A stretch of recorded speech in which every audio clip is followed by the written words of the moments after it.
My parents told my brother to take my house because I don't have a family. I'm a single man in my early 30s. I've got a brother who's 29, and he's already got 4 kids now. He had his first at 22, and the second followed a year later. Then the third 2 years after that. And the fourth is the most recently born a couple months ago. His wife, my sister-in-law, and I do not get along as she always likes to try and get a rise out of me by acting superior. Then turns into an extreme self-victimizing drama queen if I retaliated against her in any way. She can cry in an instant and can put on an extremely convincing show to get sympathy from just about anyone. My parents and brother absolutely adore her, even though they know exactly how she really is and just don't care. She's very good looking, I'll give her that.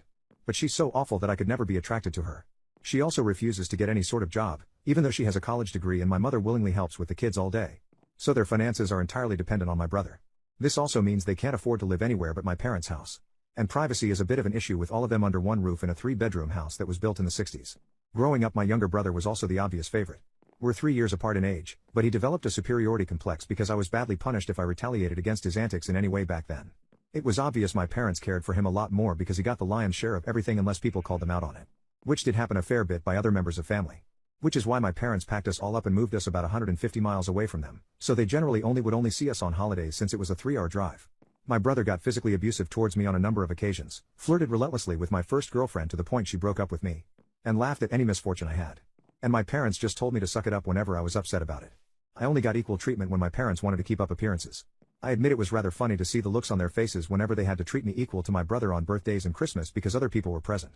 We had relatives that were very nosy, and loved gossiping drama. So my parents did their best to hide what was really going on, and threatened to take all my stuff away if I didn't keep my mouth shut. If anything, it just made my parents celebrate more when I turned 18 and moved out because it meant they no longer had to provide for me. I wasn't even done with high school yet when I moved out. But couch surfing was far better than living with them. I was low contact ever since leaving home. They didn't even show up for my high school graduation. But I really didn't care. From that point on, I would usually only see my parents and brother on holidays like the rest of the family. The start 2020 pandemic was not kind to me. I lost my job, and couldn't renew the lease on the condo because my roommate also lost his job and neither of us could afford the place on unemployment money. It was a rented 2-bedroom condo that I really loved. As the lease was ending, my roommate left early to move back in with relatives, and I had to sell nearly all of my stuff because I was soon going to be homeless if I didn't downsize to an extreme. I really shouldn't have rented a place that was so expensive. But I liked living the high life. Until that life wasn't kind to me. And I realized I should have been living somewhere far cheaper so I could have saved more money to fall back on. But I had a plan. I own a truck simply for the fact that I've always loved trucks, so I found a $1,000 camper in good shape and put it on my truck just so I could live out of it for a while. It was supposed to be temporary, but I ended up living out of it far longer than I ever thought. I originally was hoping to be able to live out of the camper at my parents' house, where my brother and his family still reside as well. But when I asked my parents to let me stay for a while, they told me they had a full house, and didn't want me there. Plus, we hadn't exactly gotten along in the past decade. They said they'd only agree to let me park my camper there if I paid them basically what it'd cost to rent an apartment in my area. That was way too much just to park my camper. I was jobless and trying to save as much of my unemployment money as I could till I could find a new job. I may as well be living in an apartment with that rent price they were asking. My parents called my camper an eyesore and told me to take a hike since we couldn't come to an agreement. And sister-in-law thought it was absolutely hilarious I had to live in a camper. My brother joined her in pointing at and mocking me while calling me a homeless bum. I parked my truck/camper in a store parking lot to sleep on the first night that I had nowhere else to go. I felt scared out of my mind that someone might try to break in. Suffice to say, I didn't sleep well that night. There was nowhere else I could go as any other relatives that owned houses were fairly far away, and all my friends were all apartment people. And I was pretty attached to my area as well. So I didn't want to just leave. I'd also had my mail forwarded to a friend's apartment. It was the only way I could still get my mail anymore. Finding a stable place to park was pretty difficult. I went looking around to try and find a job similar to my old one. It took months of living the nomadic camper life. In that time, I had to deal with a lot. Everything from beggars and drug addicts, to people demanding I leave because my camper was an eyesore. At one point, someone who told me to move claimed to be with an HOA. I wasn't even parked on a street with houses. And when I questioned what HOA, they got incredibly belligerent and threatened me. I moved my camper anyway just to avoid the trouble. In order to have a steady supply of electricity, I learned to use a long extension cord to plug in anywhere I could to recharge my camper batteries. This meant sneaking around and plugging it into an outside outlet of a random building while parked on a street. I know that's a crummy thing to do. But I had to keep my batteries charged so my refrigerator would stay cold. I had a small solar power bank for recharging my phone. But I didn't have anything like a generator. And generators are noisy and require fuel anyway. So I did what I had to do. After months of living like that, I finally managed to get a new job. I had to move to the neighboring city to find a job that didn't involve retail. I worked retail while in college and promised myself never again. Though I was nearly ready to break that promise. I was still getting unemployment money. But I had no stable place to live while receiving it.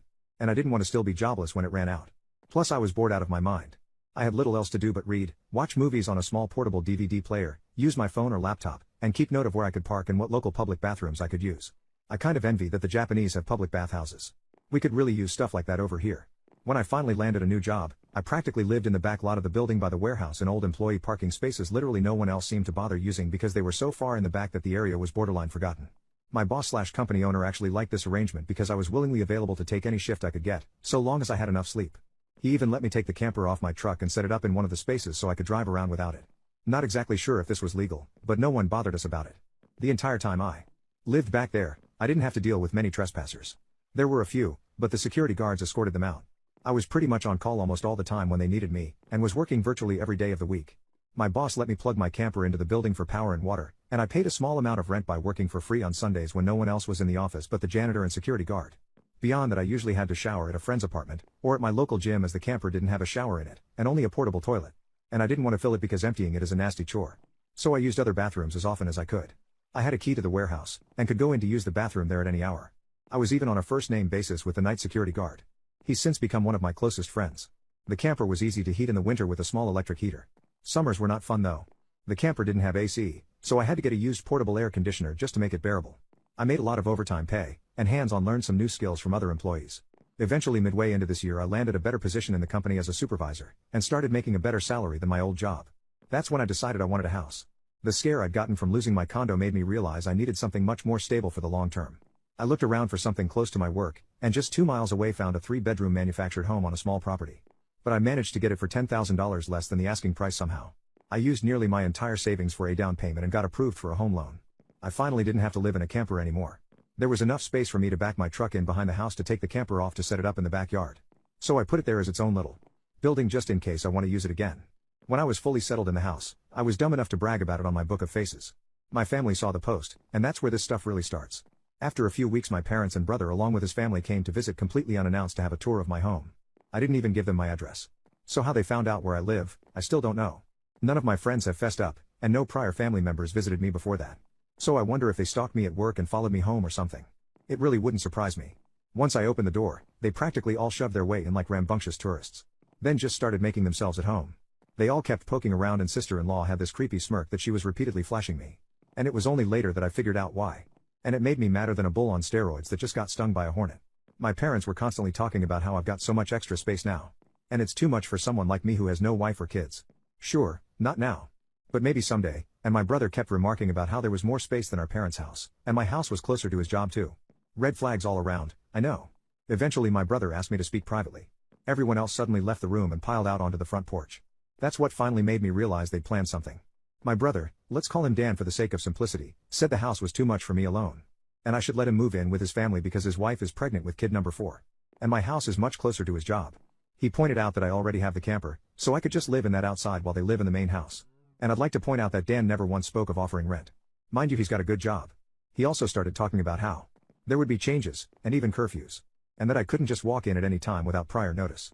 If it weren't my brother, I'd think the person I was talking to had lost their mind. But Dan lost his marbles long ago thanks to our parents treating him like he was the center of the world. I tried to speak, but he kept talking over me as if I had no say in the matter. There was no way in hell I'd rent my house or parts of my house to him. Other people maybe, just so I can pay the mortgage off more easily. But certainly not him, or his nasty wife. I've heard of this exact kind of situation in videos online many times. And never once did I think I'd actually live it because I thought it so ludicrous. But my parents, brother and sister-in-law do all fit the bill for a bunch of narcissistic entitled crazies. So I picked up my phone and set it to start recording. Then just held onto it. Dan didn't even seem to care or notice that I'd done this, and just sat there with his arms waving around while talking about all the reasons of why he needed my house. Then went from saying that to acting like it was a done deal and trying to reach out his hand to shake mine. That's when I finally showed my backbone and said hell no. And I said it loud enough that Dan stumbled backward for a second. I'd rarely ever raised my voice to him on that level because I was punished by our parents whenever I did. But this was my house, not theirs. My spine can be as shiny as it wants here. I stood up and then told him that my house was not up for grabs. And acting like I'll let him move in just because they want it, won't make it happen. I bought my house for me, and it's not my fault he keeps having more kids and has to keep living with our parents because he can't afford to move out. Dan got as physically close to me as he could without actually touching me and said that I didn't deserve the house, and he needed a better place for his family to live. I laughed back in his face. And said that was total bull because I worked hard to be able to buy my house. Of course I deserved it. Dan started yelling that I have no wife or kids, and I don't need all the space. So I may as well give it to him. I said I'm not giving him anything. And he never even offered to pay me rent. If I let him move in, I'd still be covering the entire mortgage on my own house without even being able to live in my own house. Then Dan told me that he shouldn't have to pay rent because his family comes first, and our update, my parents told my brother to take my house because I don't have a family. They broke my locks to move in while I wasn't home. After I kicked my parents, brother and sister-in-law out for trying to force me to hand over my new house to my brother, I immediately went to my social media and told the story to the whole family. It spread pretty fast, but you won't find it now because it all got deleted some time ago and I put my own profile on private. I posted about it because I knew that the first thing my family would do when they got home is try to twist the event to make me the villain. And I was exactly right. But I had about an hour to get started before them. And I had video evidence to back up my story about what they'd done. No, I don't plan on showing the video here. So don't ask, being preemptive worked because I got a fair number of family members on my side right away. My parents, brother and sister-in-law must have been all set to write their own post, but it was too late. So they didn't even bother trying to lie much. My parents, Dan and sister-in-law had a few flying monkeys supporting them. But not much else. Plenty of others knew how entitled they already were. So what happened was something they all quickly understood and accepted. There was one person in particular that called me. I don't know who they were. But they ranted at me that I was a horrible brother, and I needed to make way for a real family man. I just ended the call and blocked the number. This didn't repeat. The week went by, and my parents showed up with Dan at my front porch just like they said they would in their prior ultimatum. They rang my doorbell like crazy and also pounded on the door until I finally answered. I opened it just a crack, and they tried to shove their way in again. But I'd installed a couple of latch chains that prevented it, and even braced my body against the door for good measure. My father and brother demanded I let them in. But I said I was recording everything on camera, and would call the police if they tried to force their way in again. My mother calmed them down, and then in her most sickly sweet tone asked me if I was ready to let my brother move in. I told her and the rest of them to F off and never come back. My mother put on the crocodile tears and asked me why I can't just do this for Dan because he's my beloved brother. I laughed and then bluntly said I do not love him as a brother because he treated me like crow for years, and they only encouraged him to do so. They are terrible parents, and he is a terrible brother. Then told them to leave or I'd be calling police ASAP. They all left surprisingly easily, apart from my mother's loud crying and the others giving me dirty looks. One could say making them leave was suspiciously easy. I thought the whole mess was over. But I guess I should have taken them more seriously, because they had other stupid plans. I came home later that week on Friday evening to find a moving truck and my brother's minivan parked in my driveway. It was Dan and his family they're moving stuff in. He just waved to me with a crap-eating grin when I saw him. I was furious and told him and the rest of his family to stop. But sister-in-law smugly said to me that like it or not, they were moving in. And then in the most fake way while tilting her head and puckering her lips, she said that it was okay, because my mommy allowed it. And I should always listen to what my mommy tells me. I seethed with rage just hearing those words and looking at her smug idiot face. So locked myself in my truck to call the cops right away. When they realized what I was doing, sister-in-law started pounding on my window and yelling at me to stop. And that I can't do this to her because she and Dan need the house. And she cried, "Why can't you just do this for Dan?" I responded with F Dan. It's my damn house. Not his. Then she threatened to key the side of my truck unless I stopped calling the police. All of which the 911 operator heard, thanks to the window being slightly open. I told sister-in-law if she damaged my truck, I'd sue her. And she was smart enough to retreat. When the police arrived, Dan and sister-in-law along with their kids had locked themselves in my house. I told cops what had happened, as well as showing them my new driver's license that had my current address on it. Then when we went to my front door, I saw that they'd changed the lock. And the old lock was laying on the porch with the center of it drilled out, and the drill they used was laying right next to it, with a complete Harbor Freight drill bit set. Could they have been any more stupid leaving evidence out like that? I pointed out the broken lock and drill, then gave the police a rundown on all the events that happened prior. Well, I guess Dan called our parents over at some point after I arrived home. Because they showed up while I was talking to the cops. My parents immediately lied and started saying that I'd agreed to rent my house to my brother and his family. I said that was an easily provable lie one way or another. So Dan and sister-in-law finally came out of my house with some papers in hand. They both looked super smug, like they'd somehow outsmarted me. They'd actually drawn up and printed out a fake rental agreement. But my signature was not on it. There was one, but it looked nothing like my handwriting. I don't think any of them have ever actually seen my signature. So that was incredibly stupid on their part. I told my parents and Dan that was stupidly blatant fraud. And if the cops investigated, they'd easily figure that out. And I don't think going to jail and court would do them any good. It could even make Dan lose his job. Which is his only means of providing for his family. I also said I would get a lawyer and sue for damages if anything of mine was lost, stolen or broken. And I'd call CPS too for good measure. Dan went white and looked really scared when I said all that, but my mother got between us and doubled down about how I should just do this for Dan, and live in the damn camper so they can finally have a family home to themselves. I yelled at her that if she thought it was such a good idea, she could do it for Dan herself and let Dan have her house to himself instead. The cops separated my mother from me and I said I wanted them all out right now, or I'll press charges. I stated in a shout about how they drilled out my front door lock to break in. The lease papers were obvious fakes, they badly forged my signature, and I have recorded video of sister-in-law attacking me. Those are felonies I could F over their lives with if I wanted. And if they didn't leave, that's exactly what I'd do. The only reason I hadn't already was for the sake of Dan's kids. So they have one chance to get the F out. The moment my parents heard that, I think it finally clicked that they could not force me to do it for Dan. My mother surrendered and said she'd put an end to this. Then she went over to sister-in-law and spoke with her quietly for a minute while my father spoke to Dan. Sister-in-law instantly started loudly crying and ripping up the fake rental papers into tiny bits and tossing them like confetti, only to have an officer tell them to pick up the bits of paper or he'd cite them for littering. Both of the cops at this point had the "I don't get paid enough for this" looks on their faces. Dan had to start telling his kids to load their stuff back into the moving truck. The kids were all crying, and the eldest was sobbing that he won't get his own room now. Sister-in-law and Dan gathered their kids up to try and make one last pathetic attempt to guilt me with the sad family routine. You know, where they all gather together in a sort of group hug while all facing one direction. I swear, I think they'd practiced it beforehand. All of the kids had the same pleading look with quivering mouths. Sister-in-law kept rubbing her pregnant belly and tilting her head to look like a sad puppy, and my brother just made the saddest face he possibly could and said, "Please don't do this. We need to be able to live here." But I didn't falter and told them to keep packing. All the kids and sister-in-law turned the crying up to 11, and Dan yelled at me, "Are you satisfied with yourself? You've denied us a home because you're too selfish to share and help out family." I ended up laughing like a maniac and retorting that what he was trying to do was taking, not sharing. And no amount of crying will make me let his family move in because he's no brother of mine anymore. He's just an entitled prick who thinks he can take whatever he wants from me like when we were kids. Dan started F-bombing me until the cops told him to cool it or he'd be in cuffs regardless if I wanted to press charges. He sucked in his lips and looked a mix of afraid and supremely pissed off. I asked the cops if they could stick around until my parents, brother and sister-in-law had all left. And they said they had no intention of going anywhere until this had been resolved. In fact, in the next few minutes 2 cops became 4 as more drove in for whatever reason. That gave my parents some extra incentive to get moving. I made Dan give me the keys to the new lock he'd put on my front door. Though I got another lock the next day anyway because I didn't know if he had copies of the keys or not, he was really reluctant to hand them over. Then instead of handing them to me, he actually threw them down the street and into a storm drain while saying to go get them myself. But one of the cops scolded him for that and made him go get them. He had to pull the grate off just to get at them. And he got pretty dirty in the process. When he got the keys back, he just grumbled then slammed them down into my hand. I then told them all to leave and never come back. My mother said I'd be disowned for this, as if that were some kind of threat to me. And I voiced that to them. Then in an overly sarcastically I said something along the lines of, "Oh no. That means I won't get to come to any holidays with you guys where I always get treated like crap by you all anyway. Because Dan has always been your obvious favorite. You treated all me so badly when I was growing up that if Dan ever needs an organ donor, I wouldn't give him anything. So do like you always told me to do when I was mistreated by all of you, and suck it up." Final update, my parents told my brother to take my house because I don't have a family. I decided to wait on making an account and posting until after the new year, just in case more stuff happened. And it did. As previous readers know, my sister-in-law was making passive-aggressive posts on social media that were obviously directed at me. Especially after sister-in-law had her 4th baby in November. She was posting the same repetitive nonsense over and over again. She just found semi-clever ways of rewording it. But she pretty much kept regurgitating that she was tired of living with my parents, that there isn't enough space, she needs her own house, blah blah blah. I know I sound dismissive. But live through what I have with these people and you'd be ready to sarcastically play tiny violins in front of them too. They're just that bad. And since I waited until January to make an account, more happened just like I thought. I stated before that I'd invited half the family for a Christmas Eve party at my house. And everyone I invited all came, even though it was a fairly long drive of around 3 to 4 hours for them. But they wanted to come and show me their support.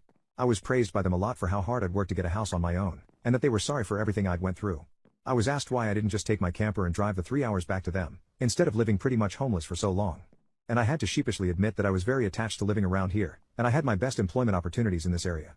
My hometown doesn't have a lot of great job opportunities in my field, if any at all. And I wanted to make my own way as much as I could. An answer they overall accepted. We moved on to having a rather nice party. The best I'd been in years.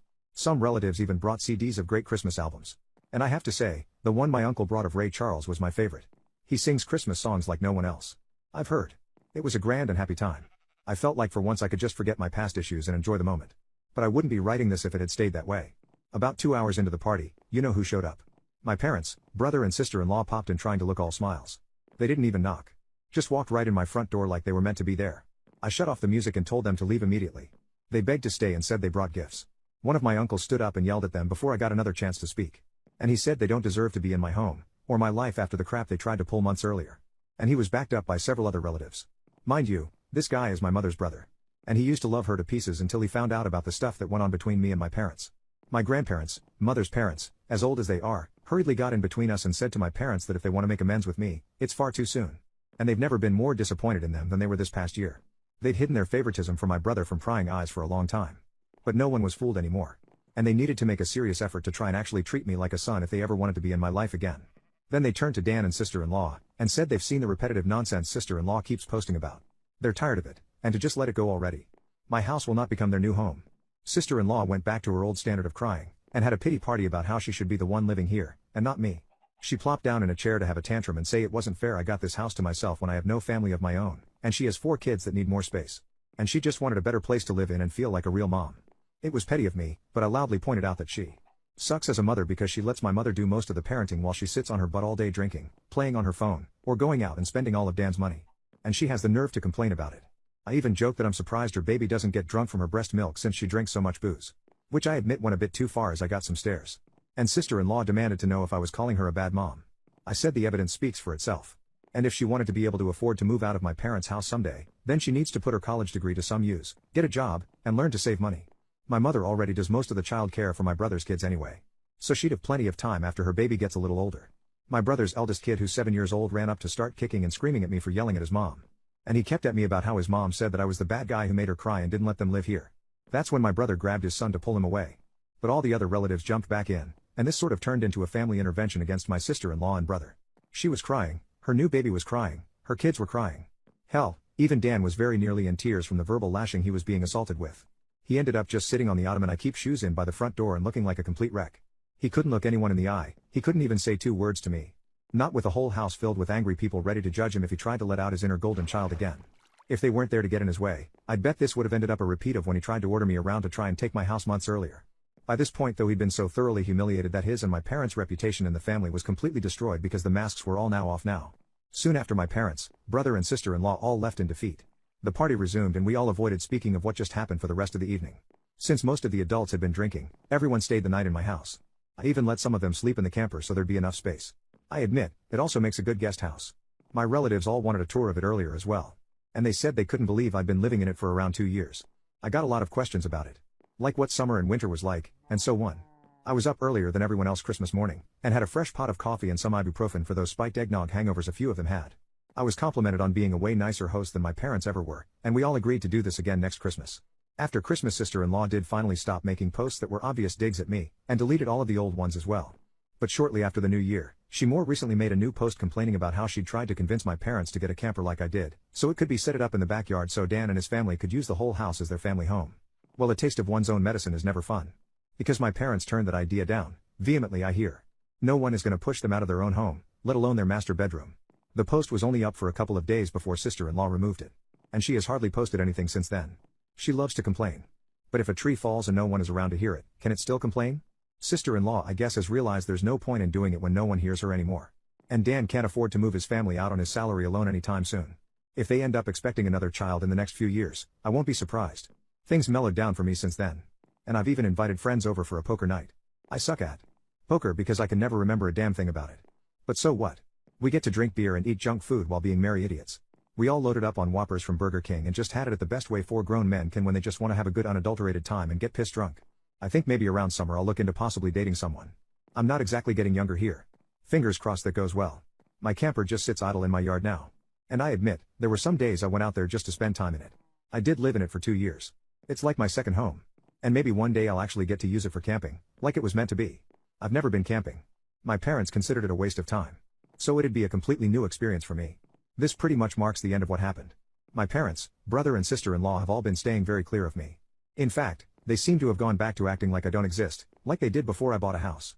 Not like that bothers me at all. It's better that way. But they'll inevitably come back in some way. I know they will. I just wonder what kind of stupid thing they'll do next. If anything notable like all this ever happens again, I'll make another post if this account is still active.